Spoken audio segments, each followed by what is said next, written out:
Hello, everyone. My name is Waleed, and I want to welcome you to my channel. Thank you for being here. I want to thank you for taking a little bit of your time to spend a little time with me. Um, I am the owner of a pest control company here in New York, and my company is one of the most highly ranked pest control companies on Google. And I like to find pest control related videos to do reactions to. So I do want to do a reaction to this video that kind of highlights the bedbug problem that can be persistent here in New York. So uh, let's take a look at this video. Most New Yorkers believe bedbugs come with cheap motels or cluttered apartments, but a silent invasion has pushed this city to number 2 on the nation's infestation list. Hotel chains now deploy specially trained dogs, yet even luxury penthouses have become battlegrounds against these nearly invisible parasites. How did an ancient blood feeder outsmart our city, and why haven't we noticed until now? Inside New York City's hotels, the illusion of safety is thin. In 2024, the city landed at number 2 on Terminix's list of the most bedbug-infested cities in America. That ranking is not based on rumors or isolated horror stories. It comes from thousands of pest control service calls logged across all 5 boroughs. The problem is not limited to budget motels or rundown buildings. Even the most reputable hotel brands are on constant alert. Night after night, rooms that look spotless to the naked eye are swept by handlers with trained dogs, noses tuned to the faintest scent of a single bug hidden in a mattress seam or behind a headboard. The use of canine inspections has become standard in high-end hospitality. These dogs can pick up a single live bedbug or egg, detecting what even the most careful housekeeper might miss. In Midtown, a single detection can trigger a shutdown of entire floors for deep treatment. But these measures are a response, not a solution. The bugs keep coming back, hitching rides in luggage, clinging to the seams of a guest's coat, or burrowing into the folds of a suitcase. Travel itself is a main artery for infestation, and New York's status as a global crossroads makes it an easy target. Each day, tens of thousands of visitors pass through airports, train stations, and hotels, each one a possible carrier. Each room a potential starting point for a new outbreak. The city's density turns every building into a possible relay station. A single infested suitcase can seed an entire hotel, spreading from room to room through cracks, electrical outlets, or shared laundry facilities. In some cases, hotels have invested in heat treatments and freezing technologies, hoping to outpace the bug's relentless adaptation. But the numbers tell a different story. According to pest control professionals, the volume of bedbug-related service calls in New York has risen steadily since travel rebounded after the pandemic, with no sign of retreat. Luxury is no guarantee. In the past year alone, reports have surfaced of bedbugs discovered in penthouse suites with panoramic views of Central Park. The price of a room does not buy immunity, only a slightly faster response. Even the most exclusive addresses have quietly brought in canine teams after guest complaints, hoping to contain the fallout before word spreads. Behind the One of the things that I would like to talk about is a very common misconception. A lot of people seem to think that if you're spending a lot of money and you're staying at a very expensive hotel or a very high-end location, that you would have a less chance of having a problem with bedbugs, and that is simply not true. Bedbugs really don't care if you are in a 5-star hotel. They don't care if you're in some cheap, slimy motel in on I-95 somewhere. Bedbugs don't care if you live in a $1 million mansion or if you live in a Section 8 apartment. They don't care if you are a renter a tenant. They don't care if you're a landlord or an owner. The only thing that bed bugs want is warm blood flowing in your veins. They don't care where you are. And if you have warm blood flowing through your veins, you could be a potential target, no matter where you decide to rest your pretty little head. So that is something that people kind of uh, misunderstand about bed bugs. They don't care. Polished lobbies and crisp linens, there is a constant, invisible war being waged, one that most guests will never know exists until it is too late. The city's hotels, once symbols of comfort, now serve as the front line in a battle that slips past every velvet rope and bellhop. What is happening in these rooms is not just a hospitality problem, it is a warning. The same vectors that move bedbugs through hotels operate in every corner of the city.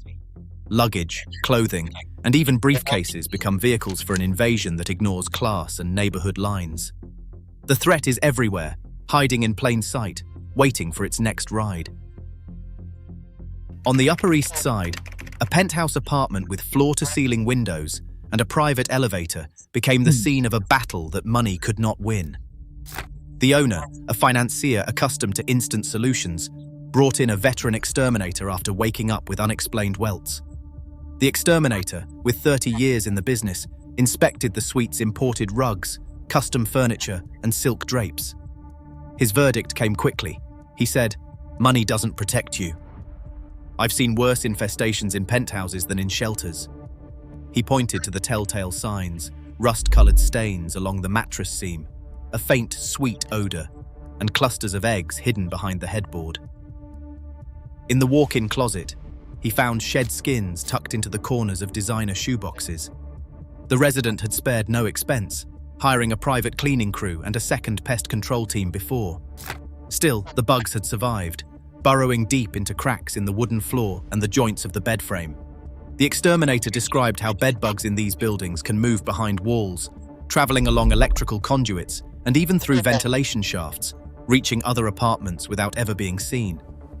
He had once drilled into a baseboard and Now, one of the things that I can say about this little situation that this person is describing with this financier who owns this luxury penthouse, um, uh,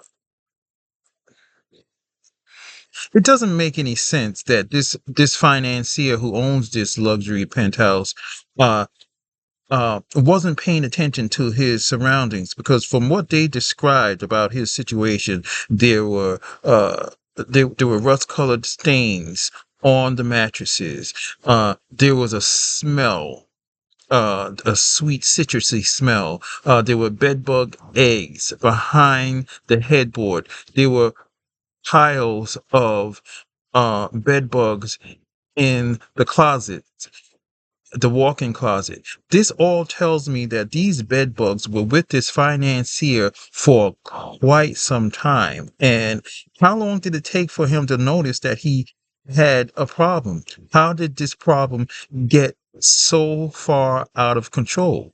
This doesn't make any sense. He's just, this financier with all this money just isn't paying attention to his environment. He's not paying attention to his surroundings and his expensive penthouse.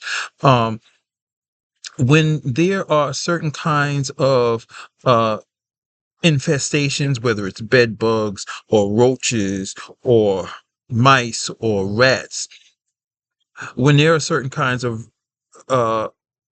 infestations that get so out of control, there can be a smell that's associated with each one of those kinds of infestations. There's a very distinct smell when it comes to roaches, when it's extremely out of control.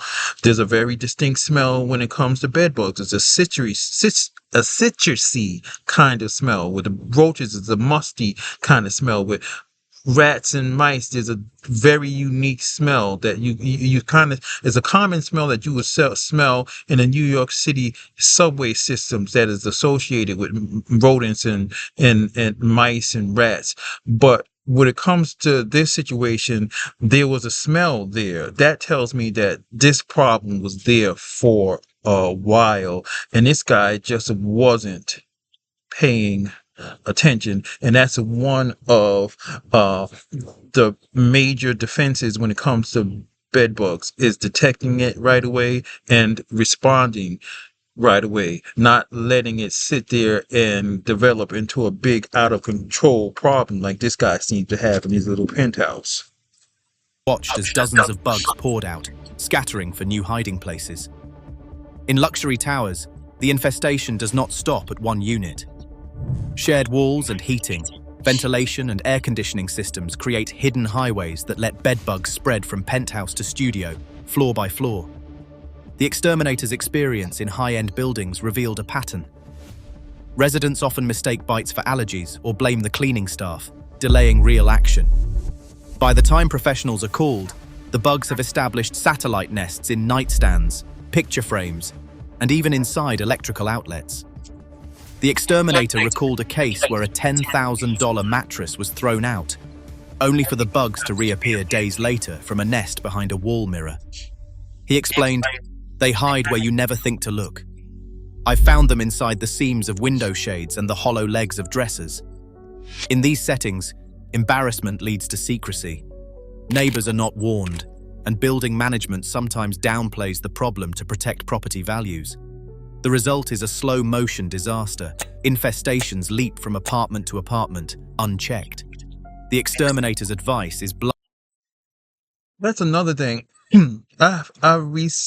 Well, not too long ago, I had a client who is a landlord, and this landlord had a tenant who suddenly got bed bugs, and my client, the landlord, was very reluctant to pay for bed bug treatment for her tenants.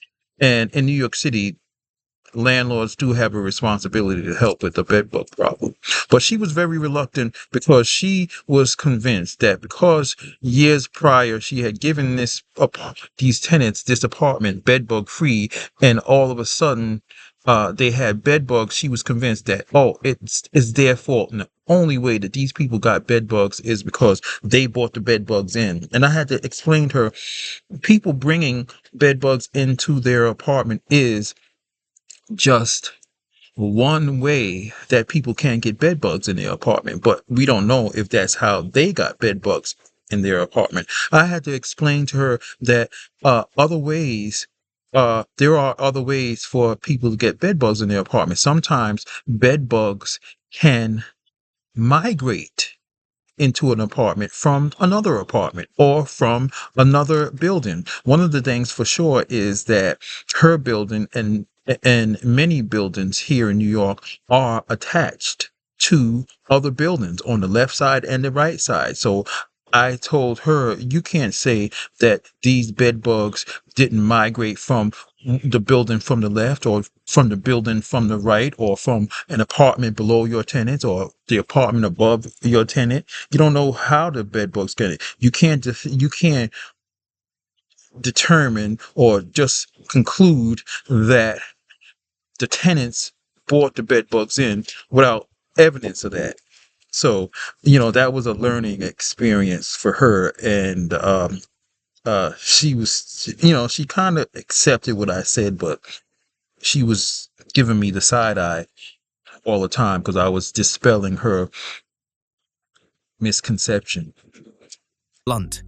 He said, "It's not about how much you spend, it's about how fast you act and how honest you are with your neighbors. Otherwise, you're just buying time." Luxury, it turns out, offers no shield. The bugs adapt, the nests multiply, and the cycle continues, hidden behind the polished doors of New York's most exclusive addresses. A packed theater on 42nd Street, the kind that draws crowds every weekend, once closed its doors overnight, not for a broken projector or a rowdy audience, but for something that left management scrambling and patrons itching. In August of 2010, the AMC Empire 25 in Times Square had to halt screenings after moviegoers reported bites during shows. Inspectors found live bed bugs in 2 seats, setting off a chain reaction that rippled through the city's entertainment world. The incident was brief, but it exposed a weakness in the city's shared spaces: fabric seats in dark rooms, cleaned between shows, but rarely inspected for what hides in the seams. The news spread quickly, and the theatre's reputation took a hit, even after pest control teams declared the area clear.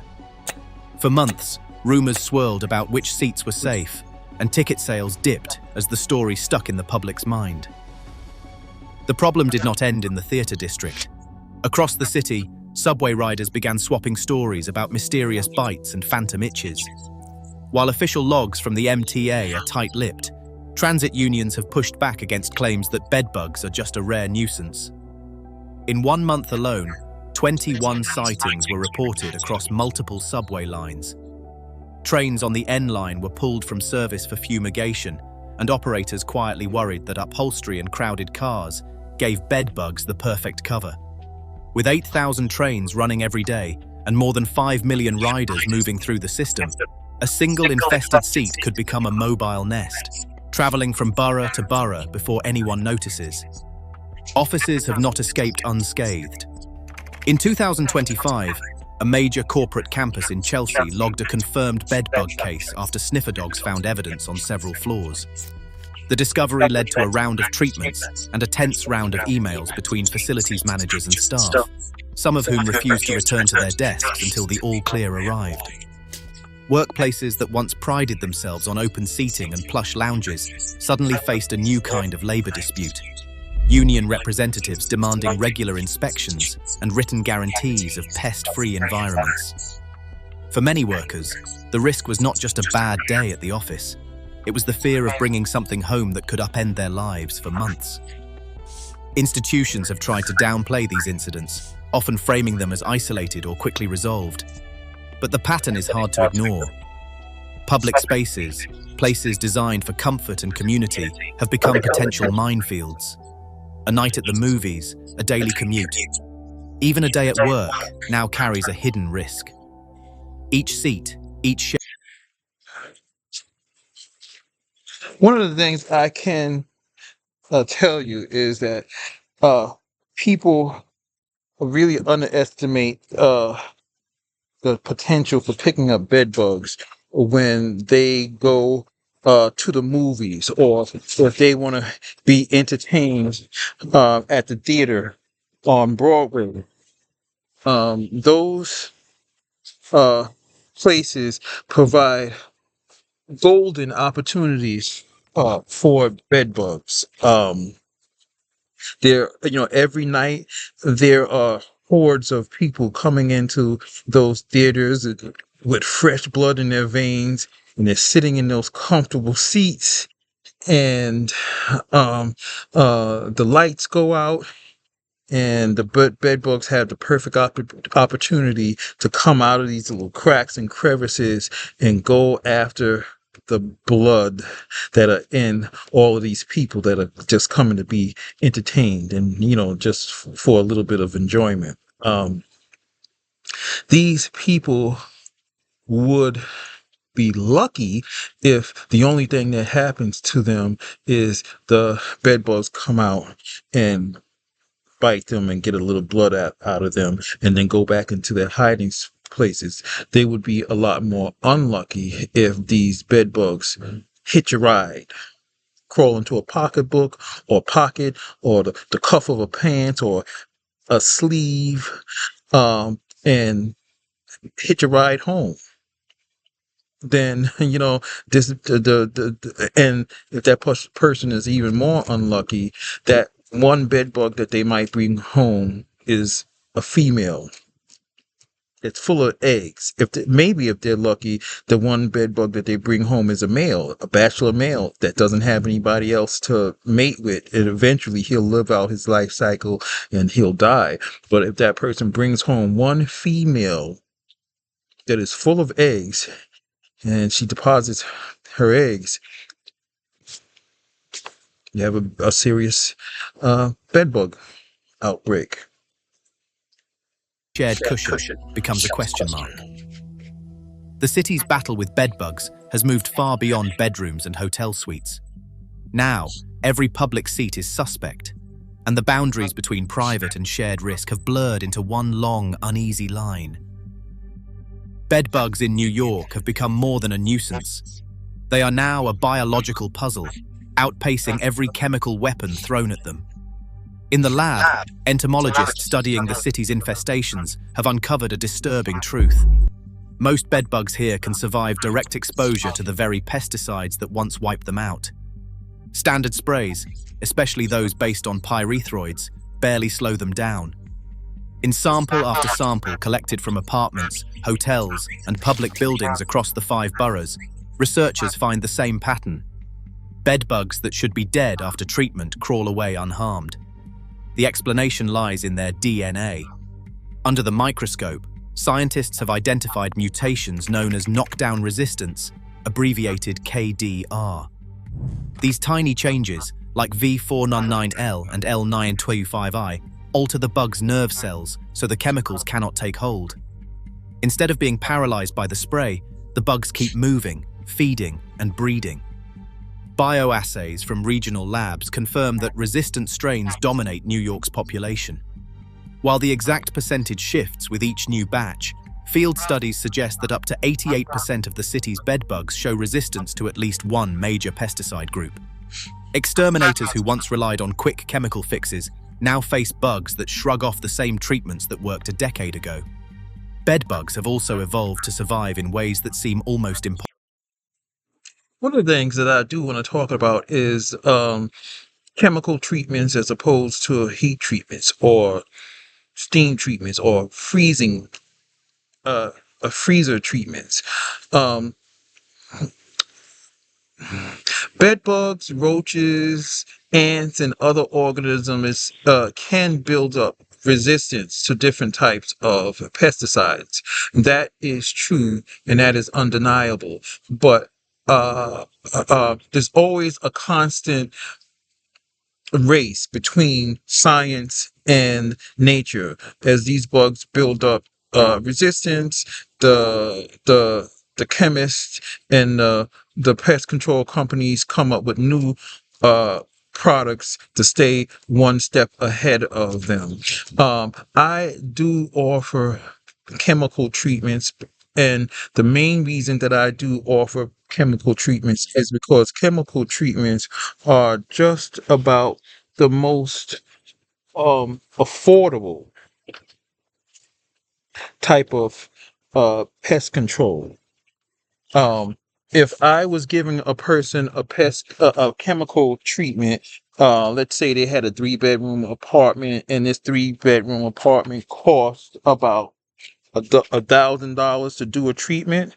If we were doing a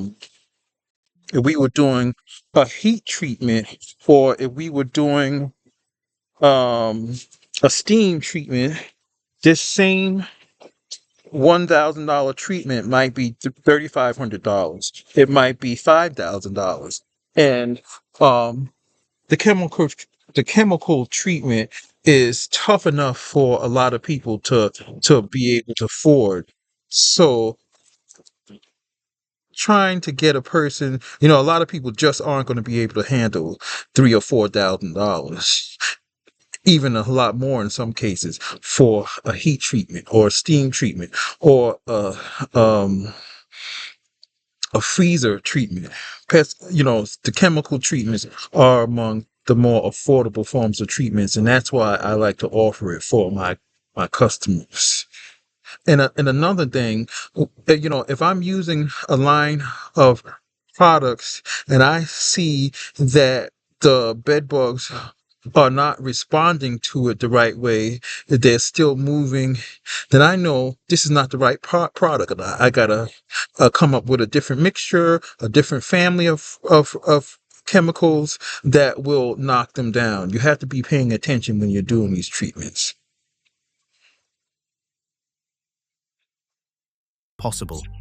Some can go more than 400 days without a single blood meal, hiding deep inside walls, furniture, or floorboards, waiting out starvation and cleaning crews alike.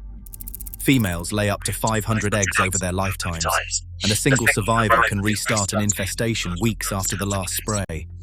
Their ability to detect carbon dioxide from across a room lets them zero in on sleeping hosts, even after months in hiding. These survival strategies make traditional control methods obsolete. Do-it-yourself sprays from hardware stores, once a first line of defense, now offer little more than false hope. Professional exterminators have shifted tactics, turning to heat treatments that raise room temperatures above 120 degrees Fahrenheit, or to cryonite, high-pressure carbon dioxide that freezes bugs and eggs on contact. These methods target all life stages, sidestepping the bug's chemical armor. But they come at a steep cost, often requiring specialized equipment and multiple visits. Even then, total eradication is never guaranteed. In buildings with shared walls or old construction, bedbugs can escape into adjacent units, only to return once the coast is clear. The city's infestation is no longer a matter of poor hygiene or bad luck. It is a contest of evolution, with bedbugs adapting faster than the science meant to stop them. Each wave of resistance leaves exterminators and residents scrambling for new answers, while the bugs continue to multiply in the shadows. Behind every failed treatment is a genetic arms race, playing out in bedrooms, boardrooms, subway seats across New York. On a quiet block in Brooklyn, a family lost nearly $10,000 after a bedbug outbreak swept through their 6-unit building. Mattresses, couches, and even cherished heirlooms ended up on the curb, wrapped in plastic and marked for disposal. The landlord, citing vague city guidelines, delayed action for weeks, insisting the problem was isolated. By the time a professional crew arrived, 3 more apartments were infested. Insurance provided nothing. For tenants, the financial hit was only the beginning. One resident described nights spent awake, convinced every itch signaled another bite. Even months after treatments, she found herself compulsively checking sheets and seams. A city psychologist who has counseled dozens of victims says the trauma lingers long after the bugs are gone. We see symptoms like insomnia, hypervigilance, and even panic attacks. For some, it is almost indistinguishable from PTSD. Studies estimate that up to 30% of treated cases see the bugs return, fueling a cycle of dread and second-guessing. Policy failures compound the misery. One of the things that I can say for sure is, as a pest control professional who's been doing this, in the pest control business for about 26 years now. In addition to being a pest control professional, we quite often have to be somewhat of a psychologist and a psychiatrist and counselors to people who have these kind of issues. I can tell you, for a lot of people who have problems with bed bugs, it really is traumatizing. It's psychologically tormenting for them, and it's much easier for us when we have clients that have a network of people around them that can provide a shoulder to cry on. Because if they don't have that, we become that. They'll call us, or when we're there doing their service, we'll hear everything that's tormenting them mentally. It is psychologically traumatizing for a lot of people. It's not just a physical thing where they're getting bites and skin reactions. Some of these people can't sleep. They're stressed the hell out. They start to have other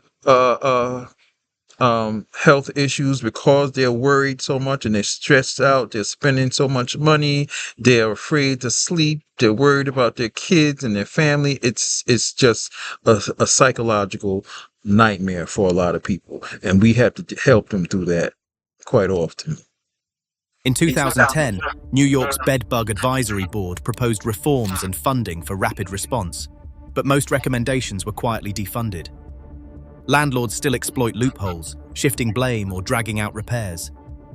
For renters and owners alike, the cost is measured in more than lost sleep or ruined furniture.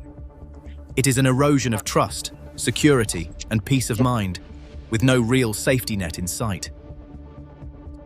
City records show just how widespread the problem has become. Since 2017, New Yorkers have filed 43,834 official bedbug complaints through 311. That number breaks down to over 12,700 in Manhattan, nearly 11,500 in Queens, more than 10,600 in Brooklyn, and 8,500 in the Bronx. Even Staten Island, with fewer than 500,000 residents, has logged over 400 cases. These figures only scratch the surface. Many infestations go unreported, especially in neighborhoods where renters fear retaliation or where language barriers block access to city resources. In 2014, city surveys estimated that 5.1% of all households were affected, with some neighborhoods reaching double that rate. One of the things I can say about these numbers about people reporting bedbug situations is that I don't think that they can really get, the numbers that they have are good and they're very useful, but I think that there are just tons and tons and tons of people who don't report their bedbug problems. And a lot of people don't report their bedbug problems because they are ashamed. They are embarrassed. In some situations, and and in some of the most out of control bedbug situations that I've seen, the people were elderly or had mental health issues, and they don't even know what the hell is happening with them. So these are people who are definitely not going to be reporting anything, not because they're embarrassed or ashamed. They just don't know what this is happening to them because they're elderly or they have mental health issues. That's a whole group of people. Then there's just a whole bunch of people who are just ashamed and embarrassed. They don't want their family to know. They don't want their neighbors to know. They don't want their landlords to know. And they will try to find products and they'll try to deal with it themselves. And there's a lot of that happens. So I think these numbers that we're seeing are helpful, but they're not totally representative of what is really happening out there. Knowing the scale is only the beginning. Survival in a city like this means vigilance. The warning signs are subtle: rusty or reddish stains on sheets, a sweet, musty odor near the bed, tiny pale eggs in mattress seams, and pepper-like specks of bedbug droppings along baseboards or behind headboards. Itching or welts that appear overnight are a red flag, but not everyone reacts to bites. Inspect luggage after travel, especially if you have stayed in hotels or taken the subway. Now, these tips for the spotting bed bugs are very important, and you should be paying attention to your surroundings. And if you start seeing things like this, respond right away. And if there are early signs of bed bugs, if you respond right away and get the situation taken care of right away, you have much better chances of eradicating the situation. Don't let the little tiny little spots of blood that you might see, or the little tiny black specks, which is bedbug poop, that you might see. If you see a couple of them, respond right away. Don't wait till you see like dozens of them or hundreds of them. You're just letting the bed bugs multiply out of control. You're letting the population get out of control, and it's going to be a problem that's going to be much harder to get under control. So respond right away as Avoid quickly picking as up possible. furniture from the street, no matter how clean it looks. Seal cracks and crevices. That's another really important point. I don't know why anyone would pick up furniture off the street and bring it into their home, because you could be bringing anything into your home with that furniture off the street. It could be bed bugs. It could be termites. It could be beetles. It could be a whole list of things. If you are going to find furniture on the street, at least have it treated before you bring it into your home. The same thing with buying furniture from like used furniture places or from thrift shops. Have that furniture treated before you bring it into your home. and get your home infested with God knows what. Surfaces around beds and baseboards, and use mattress encasements designed to trap bugs before they spread. Early detection is the best defense. If you spot any of these signs, ACT quickly. Call a licensed pest professional and report the problem to your building management. In a city where the next outbreak could be just a wall away, information and speed are your best allies. Tonight, as millions sleep, pesticide-resistant bedbugs move unchecked through apartments, transit seats, and offices, immune to old solutions and thriving in the city's shadows. Their spread isn't slowing. With resistance rates in New York now among the nation's highest, every ignored infestation becomes tomorrow's outbreak. In this city, vigilance isn't paranoia, it's survival. So, I do want to thank you for watching this video to the end. I hope that you will like, I hope that you will subscribe, and I hope that you will explore other videos on my channel. Thank you so much. Take care.